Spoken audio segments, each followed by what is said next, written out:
시카고 다이애나 최의 리얼톡. 여러분에게 믿을 수 있는 부동산 이야기를 전해드립니다.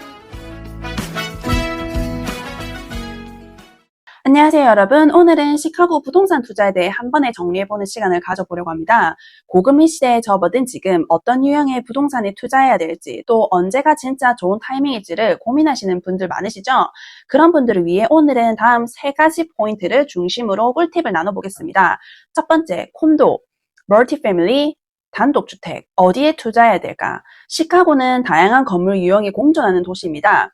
투자자들이 자주 고민하는 그런 대표적인 3가지 유형, 콘도, 멀티패밀리, 2-4 유닛, 단독주택, 각각의 특징과 수익구조, 장단점을 한번 비교해 볼게요. 첫 번째, 콘도 투자. 장점은 유지 관리가 비교적 간편하고요.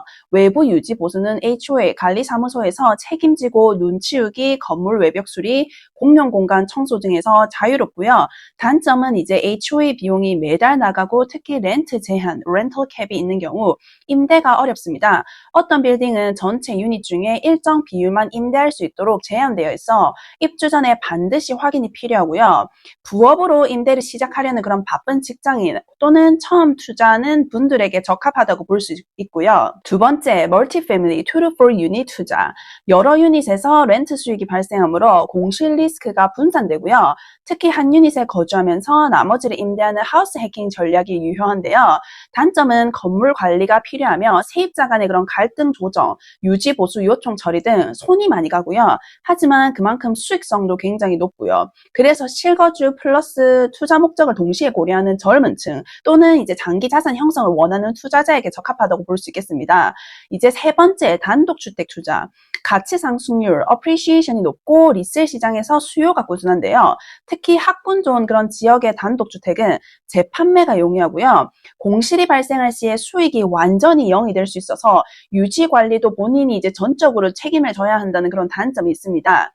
중장기적으로 보유하며 추후 그런 리셀로 차익을 노리는 전략을 선호하는 투자자에게 적합하다고 볼 수 있습니다. 이제 처음 시작하는 그런 부동산 투자자를 위한 실수를 방지할 수 있는 그런 체크리스트에 대해서 한번 얘기 나눠볼게요. 시카고에서는 처음 임대용 부동산을 구매하려는 분들이 자주 겪는 실수들이 있는데요. 단순히 가격이 싸다는 이유로 집을 사기 전에 반드시 그런 체크해야 할 목록들입니다. 렌트 캡 여부 확인 누락이고요. 콘도는 이제 HOA 규정상 임대 유닛 수가 제한되는 경우가 많아요. 그래서 이런 규정을 미리 확인하지 않으면 구매 후에도 임대를 못하게 되는 그런 상황이 발생할 수도 있고요.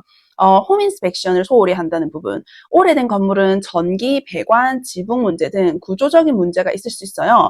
수천, 수만 달러의 수리비가 나올 수도 있으니 무조건 인스펙션은 받으셔야 되고요. 그리고 이제 재산세와 보험료를 무시하는데 같은 가격의 집이라도 지역에 따라 그런 재산세와 보험료가 크게 달라질 수 있어요. 그래서 매달 들어가는 고정 비용이므로 구매 전에 미리 계산해 보는 것도 굉장히 중요한 포인트고요. 이제 그리고 HOA 또는 건물 구조 문제를 무시한다는 건데요. 엘리베이터가 없는 4층 건물, 주차장이 없는 콘도, 지하 유닛이 허가되지 않은 그런 임대 등은 공실 위험이 커집니다. 그리고 이제 지하 유닛, 베이스먼트 불법 임대. 시카고에서는 지하 유닛을 주거용으로 사용하려면 시티 그런 퍼밋이 있어야 합니다. 무허가 상태에서 임대하면 벌금과 강제 퇴거 명령을 받을 수도 있어요. 그래서 정리하자면 처음 투자를 하신다면 자가 거주 플러스 임대가 가능한 그런 멀티패밀리, 특히 2유닛짜리 주택부터 시작하는 걸 추천드리고요. FHA 대출을 활용하면 3.5% 다운 페이먼으로도 구매가 가능하며 실거주 요건을 충족하면 정부 지원 혜택도 받으실 수 있답니다. 시카고 부동산 이제 지금이 기회일까 기다려야 할까 많은 분들이 이제 물어보시는데요. 지금은 금리도 높은데 기다렸다 사는 게 낫지 않나요? 이렇게 물어보시는데 정답은 한마디로 타이밍보다는 전략이라고 말씀드리고 싶어요. 왜냐하면 지금이 진짜로 나쁜 시기인지 아니면 준비된 사람에게 기회인지 사람마다 다르기 때문이에요. 현재 이제 2025년 기준 모기지 금리가 평균 6.5에서 7%를 왔다 갔다 하는데 팬데믹 이후에 그런 급등보다는 완화된 속도지만 여전히 우상향이고요. 바이어 수요 감소로 인해서 그런 셀러들의 가격 협상 여지가 조금은 더 높아졌다 볼 수 있고요. 그러면 이제 어떤 사람이 지금 집을 사야 할까라고 물으신다면 매월 월세 내는 비용과 모기지 금액이 비슷한 경우, 그리고 이제 자가거주 플러스 임대를 고려하고 있는 경우, 그리고 이제 5년 이상 장기 보유할 계획이 있으신 분들, 이런 분들이 이제 집을 구매하는 걸 좀 고려해 보시고 왜 지금이 오히려 기회일 수 있냐라는 질문에는 금리가 나중에 이제 내려가면 리파이낸스가 가능해서 지금은 잠깐 비싸게 사고 나중에 싸게 조정이 가능 가능한 구조예요. 그래서 핵심은 언제 살까 보다 얼마나 오래 가지고 갈 수 있느냐입니다. 장기적으로 안정적인 수익과 가치 상승을 바라보는 투자자에겐 오히려 기회의 시간이고요. 그래서 정리하자면 지금은 남들이 불안해할 때 침착하게 준비하는 사람에게만 열리는 그런 타이밍이라고 보시면 될 것 같아요. 언제든 여러분의 투자 전략에 맞는 방향을 함께 고민해드리겠습니다. 문의는 전화 312-686-6863